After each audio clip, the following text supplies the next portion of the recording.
శిలువను గుర్చిన వార్త నశించున్న వారికి వెరితనం కానీ రక్షింపబడిన మనకు దేవుని శక్తి ఉన్నది. ఎవరైతే యేసు ప్రభు దేవుడని అంగీకరిస్తారో, యేసు ప్రభు నా నిమిత్తము ప్రాణం పెట్టి నా శాపాన్ని నా పాపని ఆయన మోసుకొని ఆయన చనిపోయి సమాధి చేయబడి మూడో దినం తిరిగి లేశాడని ఎవరైతే నమ్ముతారో వారందరూ రక్షింపబడతారు. రక్షణ చాలా సులభంగా వస్తుందండి.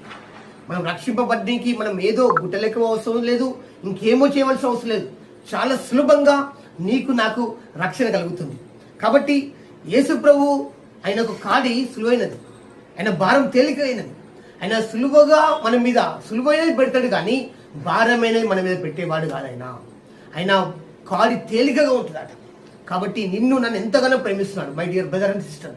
నేను ఎంతగానో యేసు ప్రభు ప్రేమిస్తున్నాడు. ఆ దేవుడు నీ కొరకు ప్రాణం పెట్టాడు. నిన్ను ఎంత ప్రేమిస్తున్నాడంటే ఆయన నీ కొరకు ప్రాణం పెట్టికే భూలోకానికి వచ్చాడు.